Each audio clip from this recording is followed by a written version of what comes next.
السلام علیکم ورحمۃ اللہ وبرکاتہ۔ معاملات رسول صلی اللہ علیہ وسلم، باب نمبر 3، خاندان نبوت صلی اللہ علیہ وسلم۔ حضرت محمد صلی اللہ علیہ وسلم کا سلسلہ نسب حضرت ابراہیم علیہ السلام سے جا ملتا ہے۔ محمد صلی اللہ علیہ وسلم بن عبداللہ بن عبد المطلب بن ہاشم بن عبد مناف بن قصا بن کلاب بن مرہ بن کعب بن لوئی بن غالب بن فہر بن مالک بن نضر بن کنانہ بن حزیمہ بن مدرکہ بن الیاس بن مضر بن نزار بن معد بن عدنان بن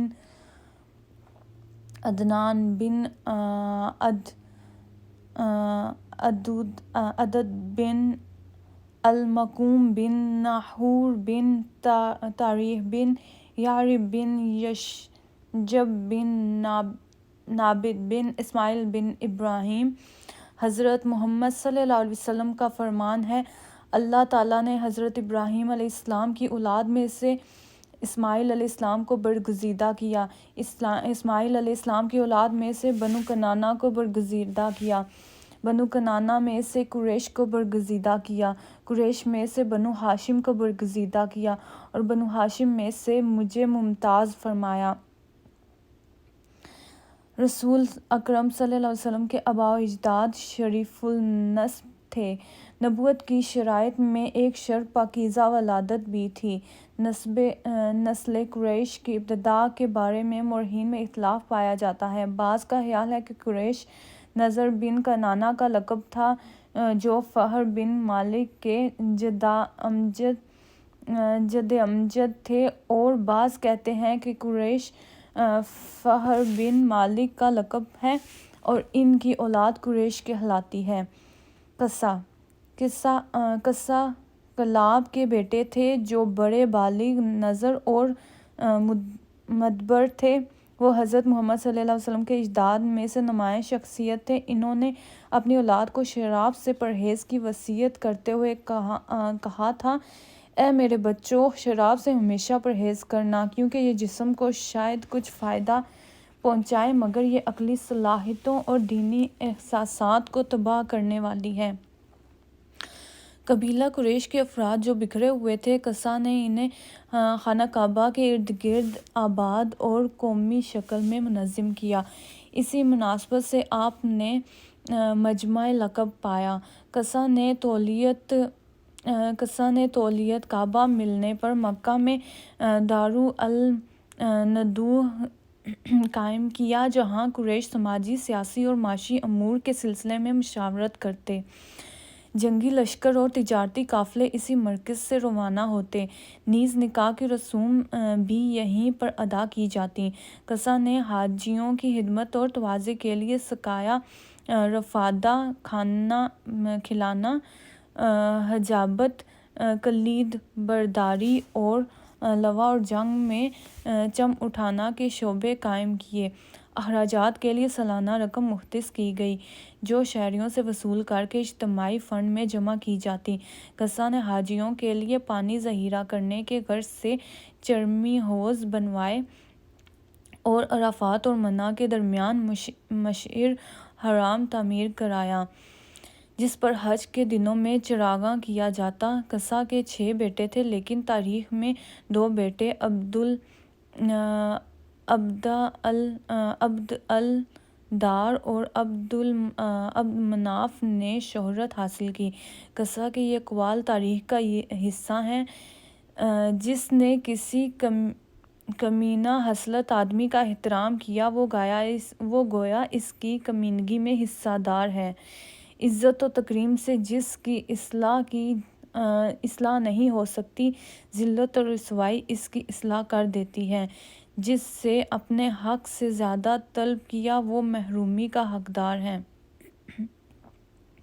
قصہ نے وفات سے پہلے اپنے بڑے بیٹے عبد الدار کو سقایا اور رفادہ کے منصب سونپ دیے۔ عبد الدار چونکہ ان مناصب کا اہل نہ تھا، لہٰذا قریش کی سیادت عبد مناف نے حاصل کر لی۔ رسول صلی اللہ علیہ وسلم عبد مناف کے خاندان سے تھے۔ معروف مورخ آلوسی عبد مناف کے بارے میں لکھتے ہیں، انہیں حسن و جمال کی وجہ سے بطحا کا چاند کہا جاتا تھا۔ حضرت زبیر رضی اللہ عنہ کو ایک پتھر ملا جس پر تحریر تھا، میں مغیرہ بن قصہ ہوں، میں قریش کو وصیت کرتا ہوں کہ وہ اللہ تعالیٰ سے ڈرتے رہا کریں اور اپنی قریبی رشتہ داروں کے ساتھ حسن سلوک کریں۔ آپ بتوں سے بغض رکھتے تھے۔ ہاشم عبد المناف کے 4 بیٹے ہاشم، شمس، نوفل اور مطلق تھے۔ ان میں ہاشم سب سے بڑے تھے۔ روایت کے مطابق سقایا، پانی پلانے اور رفادہ، کھانا کھلانے کے منصب انہیں منتقل ہوئے۔ ہاشم مالدار اور مہمان نواز انسان تھے۔ انہوں نے سخاوت کا بہترین نمونہ پیش کیا۔ ایک بار مکہ میں قحط پڑا۔ ہاشم ملک شام سے روٹیاں پکوا کر لائے اور گوشت کے شوربے میں روٹیاں چور کر کے لوگوں کو کھلائیں۔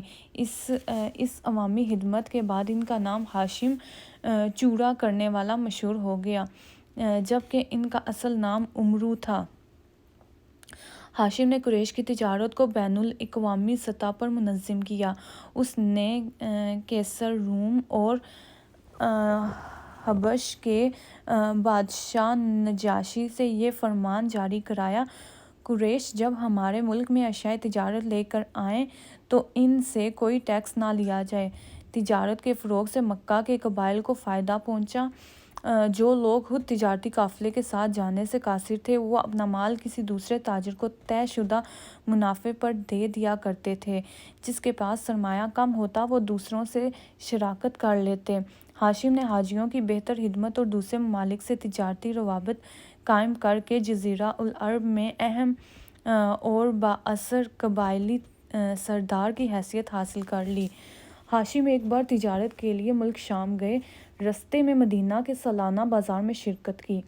اس بازار میں انہیں ایک حسین و جمیل خاتون سلمیٰ نظر آئی، جن کی حرکات و سکنات سے شرافت اور نجابت کا اظہار ہوتا تھا۔ اس کا تعلق خاندان بنو نجار سے تھا۔ ہاشم نے اس سے شادی کی درخواست کی، جو اس نے قبول کر لی۔ دونوں کا نکاح ہو گیا۔ ہاشم شادی کے بعد شام چلے گئے اور وہیں پر وفات پائی۔ سلمیٰ نے لڑکے کو جنم دیا جس کا نام شیبہ رکھا گیا۔ اس نے 8 برس تک مدینہ میں پرورش پائی۔ ہاشم کے بھائی مطلق کو جب یہ حالات معلوم ہوئے تو وہ سلمیٰ کی اجازت سے شیبہ کو مدینہ سے مکہ لے آئے۔ شیبہ کی پرورش اور تربیت مطلق نے کی، لہٰذا اس کا نام عبد المطلق مشہور ہو گیا۔ قریش اپنی ایک جاہلانہ رسم کے مطابق جب مفلس اور نادار ہو جاتے تو اپنی عزت کی خاطر بستی سے دور خیمے لگا لیتے اور بھیک مانگنے کے بجائے خاموشی سے فاقہ کشی سے مر جاتے۔ ہاشم نے اپنے قبیلے کو جمع کیا اور یہ مکر و رسم ختم کرنے کی تجویز پیش کی۔ میری رائے یہ ہے کہ تم میں سے جو غریب اور مفلس ہیں انہیں میں دولت مند افراد کے ساتھ ملا دوں۔ ہر غنی کے ساتھ ایک فقیر ماں اس کے کنبہ کے ملا دوں۔ جب تمام لوگ اپنے تجارتی کارواں لے کر موسم گرما اور موسم سرما میں شام اور یمن کی طرف جائیں تو تمہارے یہ نادار بھائی تمہارے ہاتھ بٹائیں، اور جب اس کاروبار میں تمہیں نفع ہو تو تم انہیں شریک کر لو تاکہ وہ تمہارے سائے میں عزت اور خوشحالی کی زندگی بسر کریں، تاکہ فاقہ کشی کے باعث ان کے مرنے کی نوبت نہ آئے۔ قریش نے اس تجویز کو پسند کیا۔ ہر دولت مند کے ساتھ ایک مفلس خاندان کو ملا دیا گیا۔ یوں نادار خاندانوں کو باعزت روزگار مل گیا اور فاقہ کشی سے مرنے کی رسم کا بھی خاتمہ ہو گیا۔